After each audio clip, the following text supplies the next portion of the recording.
Welcome to Disability Empowerment Now. I'm your host, Keith Murphy DiCincini. Today I'm talking to Nicole and Eileen. Ladies, welcome to the show. Thank you, Thank Keith. you, Keith. That was so cool to see that live. Yeah. See your intro live. Okay, so to keep consistent, who are you? I'll go first. My name is Nicole Feltman. I've been working with Keith for 3 years now. I am all things social media and transcripts. Yeah, 3 years, Keith. You haven't gotten rid of me yet. I feel lucky. Okay. Yeah, so I do all things social media and I do the transcripts for all of the episodes as well. It's really exciting. We have platforms on Instagram, Facebook, Twitter, and LinkedIn. So be sure to follow those, please. Yes. Hello, my name is Aileen Castro. I am the creative producer for Disability Empowerment Now. I essentially upload the podcast to all platforms, Apple Music, Amazon Music, Spotify, the Disability Empowerment Now website. I help Nicole sometimes with social media if needed. I also proofread the Spanish transcripts if needed. Yeah, I'm just a little bit of help kind of everywhere. And I also send out the newsletters, and I create the newsletters and send those out as well. Yes. So this team idea was originally the brainchild of Alex Perry, who, if you want to see someone who totally embodies their biography, you should go check out that episode. She's amazing. I don't know if there's any other way but through her, Nicole, that I would have met you or Pascal. So Alex is amazing. I'm a fan of Alex. I'm so glad that she introduced us. We were actually working in a newsroom for a couple of months, and that's where she kind of introduced the idea of potentially working on the Disability Empowerment Now podcast. And I'm so glad that she did introduce me to the podcast and you, Keith, because it has been a really fun journey. So I remember being in New York last year, and you called me, Nicole, one evening. You had forgotten the time difference about I did. regardless. You we were down a few team members, or we were expanding our operations as we always try to do. Each season, we try to go bigger and better. Not better, bigger. Uh, and so you found Isa and Eileen.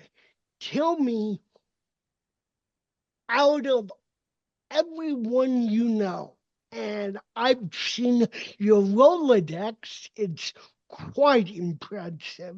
Why did you choose Eileen and Idza? Yes. Well, I will just go ahead and say, just to kind of tie back to Alex, we were working in a podcast together and she's just really so knowledgeable on podcasts and how to operate them. And she kind of gave me some insight into that. And for that, I'm so grateful. And we actually had our own podcast while we were both stationed in Tucson. And so she just taught me a lot and I'm so grateful for that. And I kind of wanted to help and kind of pass the baton that way. If that's kind of how Den was created, I wanted to continue that energy that Alex had started with. And so I appreciate her choosing me as a professional recommendation. And so I kind of wanted to take that and pass the baton similarly. So I'll start with Eileen. So we have known each other for a couple of years now. We met in Spain, actually, studying abroad, and we just automatically got along due to similar interests of podcasts and social media and kind of all things creative. And so I really liked her creative, how she expressed herself and just her drive. And then knowing her now, she's just really a hardworking person and she's very consistent and I can rely on her very heavily. So I knew she'd be a perfect fit for us, especially in the creative producer role. So Yeah, that's she slid right into my LinkedIn a few seconds before you called me last year, and I was like, who? Oh, you mean she just slid into my direct messages? yes. Oh, that's funny timing. Continue. It goes down in the DMs, yes, especially in LinkedIn. That's the good one. That's the good place for it to go I down. love LinkedIn. So I kind of, inquired about it to her because I know she carries a lot of responsibilities and I just said, hey, like there's a role open. We're trying to test it out and kind of create this new role. Is that something you'd be interested in? And she was just an automatic yes. She was like, I'm down. She was on your LinkedIn, she was looking at the website and she was like, yeah, I want to be a part of this. And so so it's been great ever since. And then with Isabella, she is really talented. She graduated from the U of A from the Eller College of Management, which is pretty fabulous. And so her realm is website design.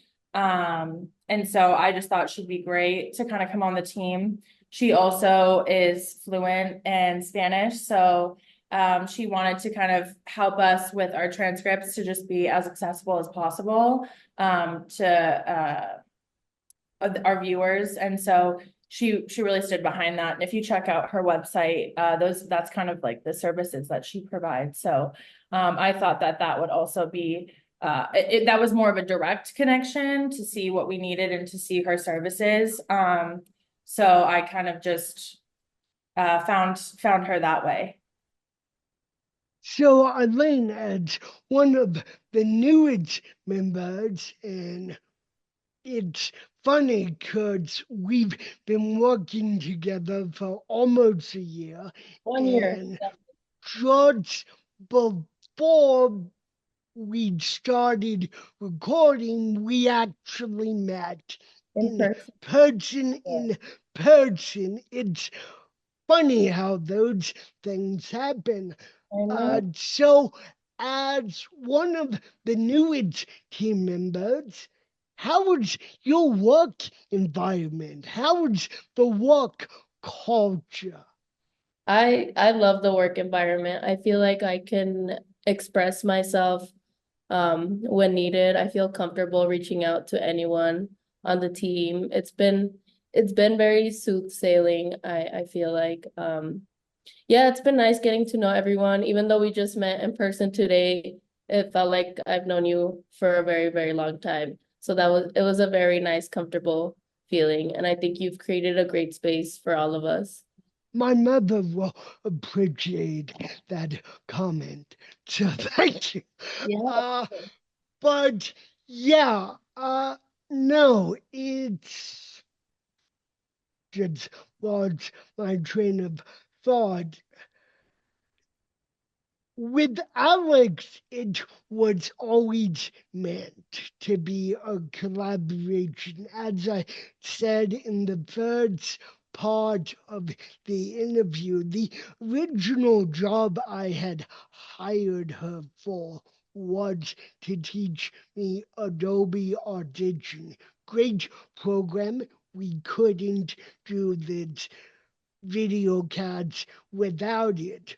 But I knew my limits and I knew there was no way I could possibly drive this vehicle and do everything. There are podcasters and videocasters who do that, quite effectively. I tip my hat off to them. I knew I wasn't one of them. There was gonna be 10 episodes, and then I was gonna go in my closet and cry about how hard the work was if I tried to do it all myself. And so we were gearing up for season 2, I believe. And I had the idea of, hey, our first year, let's do 2 seasons in 1 year, because that's normal.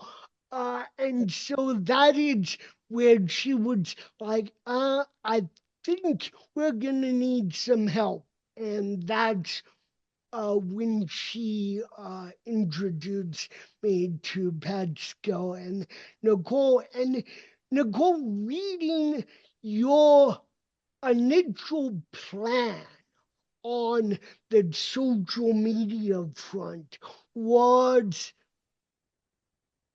endearing, and I was like, she can accomplish half of that, that would be great.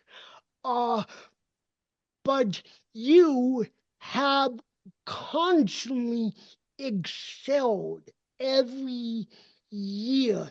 And so to know a little bit about you, what made you decide to become a social media juggernaut? Yes. So, Keith, you're gonna make me cry over here. I'm like, woo. Thank you so much. If you can say that again on recording, I would love to listen to that every morning. Absolutely. Yes. But yeah, so I am a Virgo. That is my star sign. So I like to, I'm one of those people. I like to say because I'm a Virgo, I'm a perfectionist. I think it's a little bit of trauma in there as well.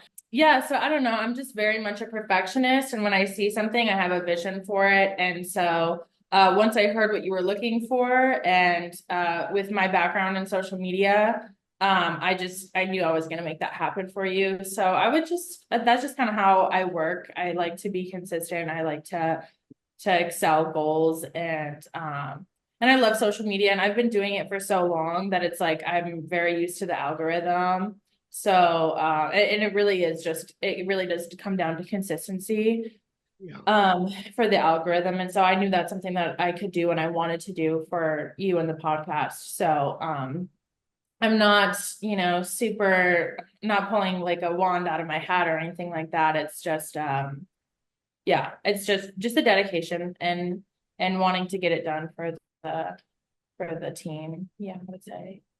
So, Eileen, stepping into the creative producer role, how was that at the very beginning and easing in, or did Nicole and Pascal just pick you up, metaphoric, like speaking, and throw you in the deep end of the creativity bubble?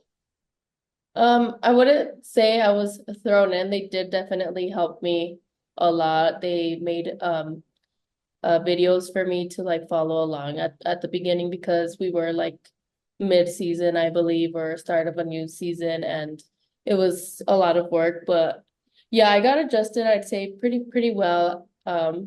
The first 2 episodes I did have my little mishaps, but after that I feel like I've gotten the swing of things. Yeah, for sure. It's been really nice because I love my creative side, and I feel like this podcast has given me like the space to like explore that more apart from my 9 to 5 job. So it's been really nice like indulging in that space.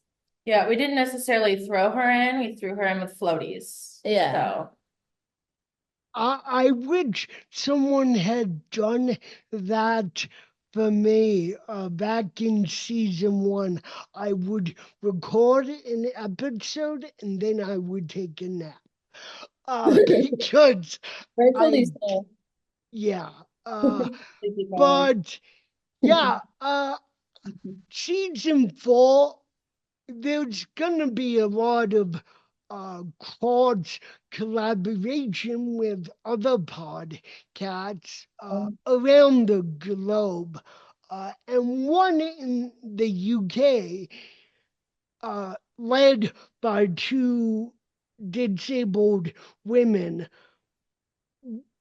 We were talking about the bemusement of non-podcasters and non-videocasters'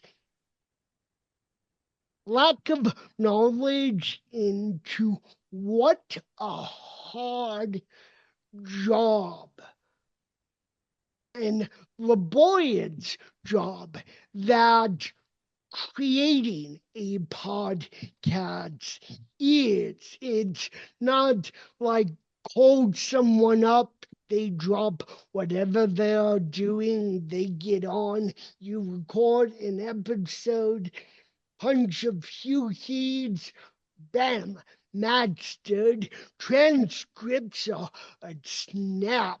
They're easier than dating, because that makes sense. That's true. And I second that, Keith. wait, that lunch comment or the whole thing? I think that transcripts are easier than dating, because I do the transcripts. I know, and so I Okay. agree. I just believe that. This is the humor part of the team interview. No, but that experience talking to other podcasters, and we spent a lot of time on that episode just going back and forth. Yeah. I certainly know that before I got into this line of work, and this is all I do now with my life, I had the exact same ignorance of the complexities of not just the episodes, but promoting them and outreach and this and that. Why do you think people think that this medium is so easy to put out when it's actually very much a team effort each and every week? Where's the disconnect? That's a great question, Keith. Do you want to go first? Yeah, well, from what I can gather, I just feel like since there are so many podcasts out there currently, I feel like the misconception is that, how you said, it'll be really easy just because there are so many out there right now. So people probably just think it's like, okay, let's sit, talk, record ourselves, upload it, when, like you said, it is a team effort. Every upload every Sunday, if I'm missing one little thing, it like holds back the whole episode from going up. So it's like it is a team effort. Everyone has their own individual roles, and yeah, but I have no complaints. This team is amazing. I feel like everything is a constant learning. And I think approaching it that way is really great because we all have to learn as a team. So I will say, like, I think everyone on the team is very strong-willed and hardworking. And so I think that really works. I think sometimes there's like a little bit of like everyone's kind of strong and going different separate ways. So we kind of all have to kind of come back together a little bit. We But have definitely butted heads before creatively, and I was worried that we would never, ever do that because the dynamic with Alex was just so chatty, so friendly, and it's like it's real life. She's amazing. That's the point I'm trying to make here. But when you have all of this creative, mature energy flowing around different bodies, there are bound to be conflicts. You Yeah. cannot avoid that. Yeah, and I think all of us are, and it's like not even in a bad way either. We And just all have Yeah, it's very, no. yeah, Yes, yeah. it's very much just like everyone. I think it's a beautiful thing, really. Everyone is so strong and so Creative. and Yeah. excited and hardworking, and it's just yeah. But there's that aspect of the work of like trying to figure out how to navigate each other, who's what's stubborn, what's not, how to let things go, how to move forward. But then there's also the work itself, which is the uploading, which is the editing, which is Keith, you doing the interviews, which that in itself video takes a portion. lot. Yeah. And it's the hours that's dedicated to the podcast. And so, yeah, I think that's a great question of like, how do people think that it's so easy? Because I think if we didn't have four people, I think Alex is also amazing. And she was amazing for our podcast as well.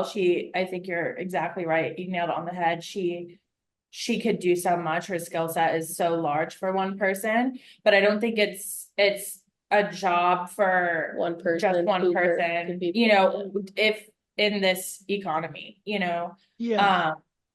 But yeah, so I think four people is a good amount to really kind of produce a podcast, and it's a constant learning. And I think maybe, yeah, I agree with Eileen, like saying that because there's so many podcasts, people think they can just, do it. And there are some platforms that do make certain things easier, and there's Yeah. different ways to produce. Yeah. So maybe that's kind of where people are thinking or coming from. But All like you said, those ebooks that say how to start a podcast in Yeah. 5 easy steps, or how to grow Yeah. your podcast audience fast. yeah, it's just, you're like, click, please. What Yeah. information do they have to say? Because this is not And easy I'd for. save money now. And it all Yeah. just like depends on how far you want to take your vision. Because someone could just easily record something and upload it, but you're very committed to this podcast. So you want to find like the best audio app, the best, Yeah. the quality of the podcast. Well, the more and more research I do on each guest, and a lot of weeks I'm doing research on 2 to 3 guests, maybe even more. The guests bring their A game and just pump me up in terms of meeting their energy and their intellect. And you guys do too. I mean, I cannot talk about this podcast without professionally fawning over each member of this team. That's how grateful I am. But it's all about excelling. Like this podcast was always envisioned to be a interview podcast. Sure, I can talk for 2 or 3 hours. I would get really bored even if oodles and oodles of people would listen to that. It's just not Stimulating. engaging for me. Yeah. If I wanted to talk to myself, I would go in the closet and stare at my mirror. I mean, it's That's just, okay too. yeah, I mean, we've all been there. We all should keep going there. Let's Yeah. normalize that activity. Oh, Uh, but no, it's about feeding off the energy of the other people, like the episode with Kurt Yeager in season 3, which I will forever fawn over because Great that episode. really started the video cats element. That was always going to be something we did, but that was gonna be in season 4, season 5. But once I had that experience with Kurt Yeager over video, I was like, damn, I told that skill I never want to go back to just creating podcasts. Mhm. They're a waste of time. They're not a waste of time at all. But I had to make that perfectly clear to my audience. Podcasts are not a waste of time. Video cats, once I got bitten by that bug, like a radioactive spider, Marvel, please call me.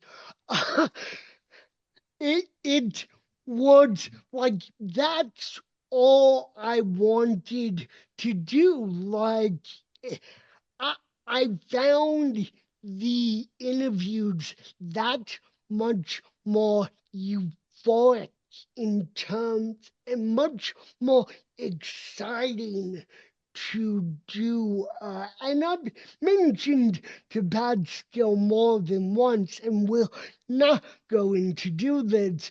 But if I had the free time, I would completely re-record season 1 and 2 and just Mhm. redo them as video counts because that's how much I learn as a host from not switching mediums but adding another offering.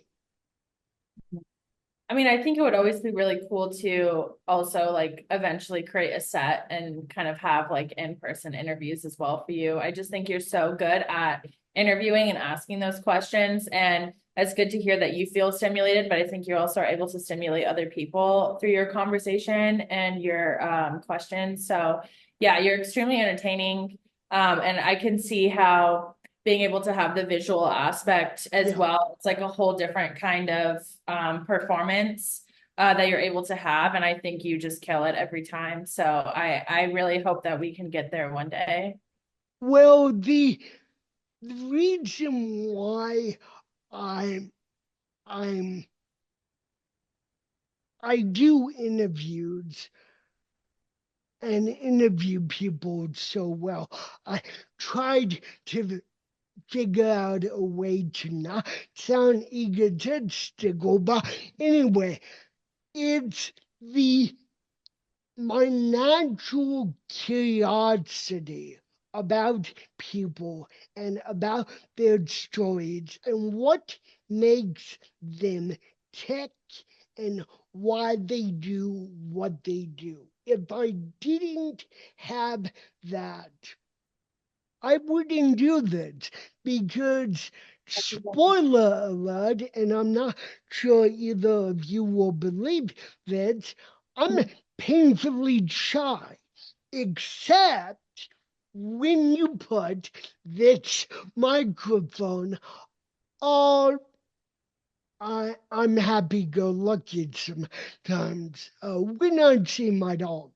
Uh, but it's having that curiosity that fuels the podcast just as much as like going back to Alex, the second or third meeting we had, she was showing me her Instagram, and she had done graphics for her partner's podcast. And you could see in the color structure, the shading, the font, everything. It screamed passion. There wasn't this random, oh, AI, let's just do this, put it, okay, that's good. No, everything was thought out, it was meticulous, and he did that for however many episodes of her partner's podcasts. And so passion and curiosity was always the building blocks of the backbone of this show, which is only growing larger and larger and larger. So, in wrapping up, did either of you know anything about disability, or what really motivated you to get involved and stay involved in a educational and social justice forward thinking podcasts and video cats? Wanna go first? Wow, Keith, that's a packed question. I think as a person, I care about social justice issues, and I would say I'm a humanitarian. So I think that's just kind of where I lie in my life experience. And so that also like, I would also agree with the passion and the curiosity. I think that I feel that deeply as well. And so for me personally, when I kind of heard about you and heard about your story in the podcast, and I heard about your goals, I think my first question is like, okay, where is this supposed to be going? Is this something that I can meet? Or is this something, that's like super far out of reach? And so for me, not to sound egotistical as well, but I like to take challenges. And so when I heard that you wanted to kind of be in this space, I just kind of wanted to make that happen for you, just by really appreciating your story and your vision and your passion and your curiosity. So I think there's that side of it. And then the other side of it is that I think the question was, what made you want to be involved in a disability podcast about social justice and humanitarianism? I just always like to learn more. I know what my experience is. I know when I look around, I know like what I see like is where I'm at in my experience. But I always like to know more. And I like to also know about people's lives and their experiences and their stories. And I don't like to assume. So for me, it's honestly really exciting. And when every episode comes out, when I'm doing the transcripts, because I like to be able to really take in everyone's interview and the information. It's really like it's become a hobby of mine. So yeah, I would say that is my answer. Yeah, Keith, like you said, I too love getting to know new individuals and their stories and where they come from and what makes them tick. Like I love socializing with everyone, and I'm a social worker, so I want to be as empathetic as I can possibly be towards anyone. So I also wanted to join this podcast to like educate myself more on people with like different disabilities and know their stories and know what me as an ally, as an advocate for disability, like where my place is and what I can do to make them more comfortable. So yeah. The stories that other guests tell,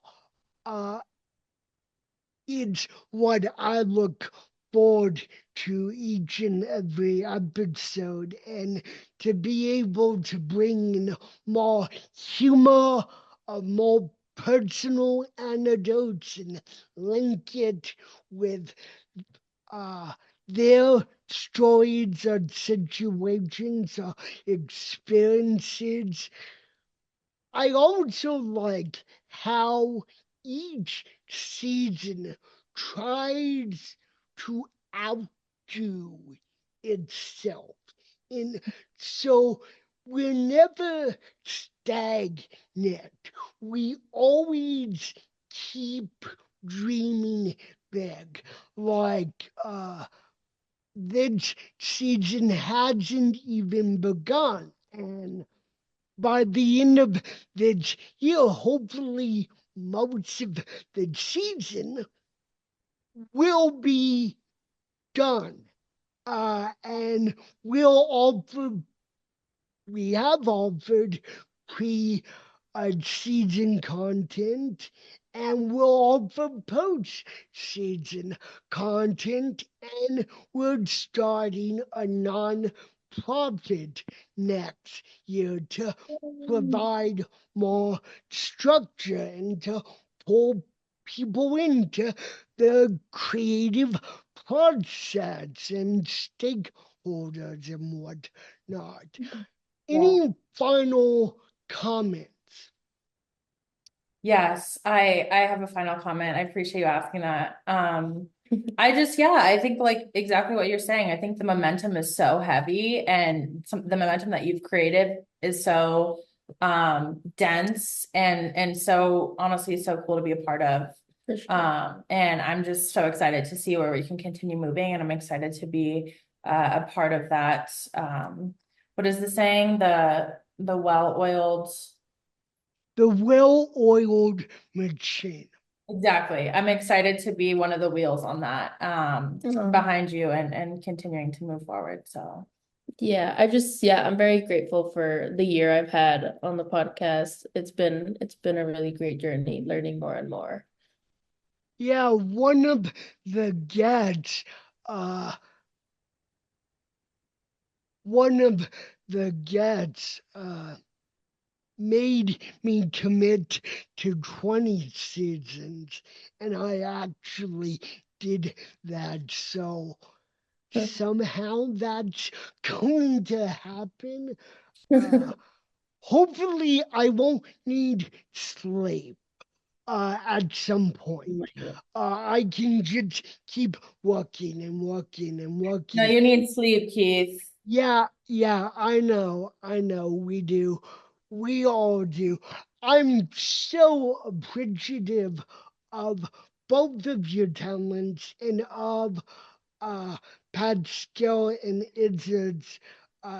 You guys and my dog make me get out of bed each morning, and I constantly think of new and exciting ways how we can all change the world together. But I must end with I like the fact that most of the creative ideas to renaming the episodes, to redesigning the website, to creating and producing a newsletter, all of those ideas didn't come from me. I'm very happy fake driving the ship here and just allowing the creative blossoming of my colleagues to bloom as well. So thank you very much. Thank you, Thank you, Keith. Keith.